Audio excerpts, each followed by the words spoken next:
हम देखेंगे दंड आलेख और द्विदंड आलेख से जुड़े कुछ दिलचस्प उदाहरण।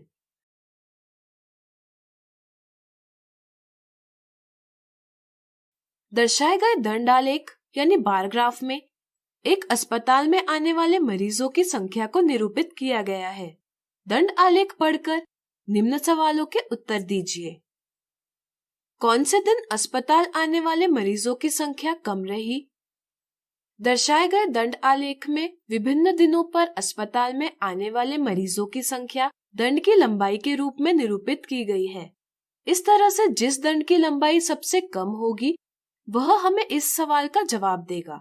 हम देखते हैं कि रविवार और मंगलवार के दिन मरीजों की संख्या दर्शाने वाले दंडों की लंबाई समान है एवं वह दूसरे सभी दंडों की लंबाई से छोटी है। इसलिए हम कह सकते हैं कि अस्पताल में रविवार और मंगलवार के दिन सबसे कम मरीज आए।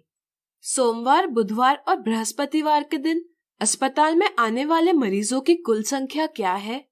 दंडों की लंबाइयों के आधार पर हम कह सकते हैं कि अस्पताल में सोमवार के दिन 22 मरीज आए, बुधवार के दिन 13 मरीज आए तथा बृहस्पतिवार के दिन 15 मरीज आए। इस तरह से सोमवार, बुधवार और बृहस्पतिवार के दिन अस्पताल में आने वाले मरीजों की कुल संख्या 22 धन 13 धन 15 बराबर 50 है। अब आप शनिवार और शुक्रवार के दिनों पर अस्पताल में आए मरीजों की संख्या में अंतर स्वयं ज्ञात कीजिए। अगला उदाहरण, निम्नलिखित सारणी में विभिन्न महीनों में रोहित और मोहित को बिजली का कितना बिल आया यह दर्शाया गया है। दी जानकारी को द्विदंड आलेख यानी डबल बार ग्राफ के रूप में निरूपित कीजिए। आंकड़ों को देखकर क्या आप बता सकते हैं कि यह सुविधाजनक पैमाना क्या होगा? सोचिए। चलिए हम बताते हैं। यह सबसे छोटी संख्या 950 है तथा सबसे बड़ी संख्या 1600 है।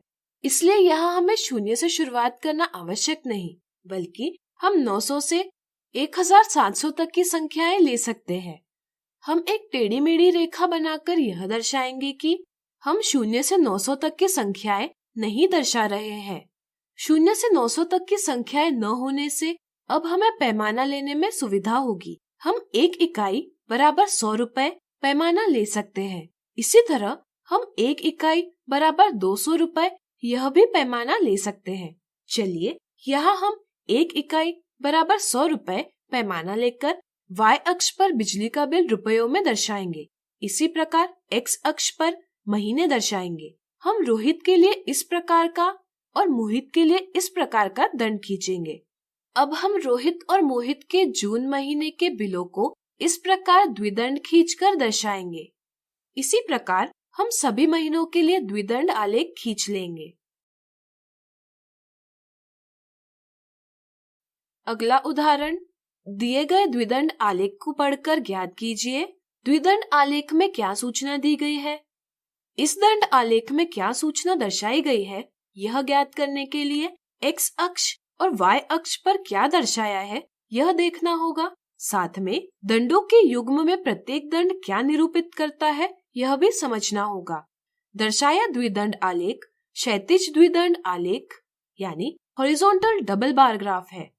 यह y अक्ष पर विषयों का नाम तथा x अक्ष पर अंक दर्शाए गए हैं। दंडों के युग्म में लाल रंग का दंड राहुल के अंक दर्शाता है और हरे रंग का दंड विशाल के अंक दर्शाता है।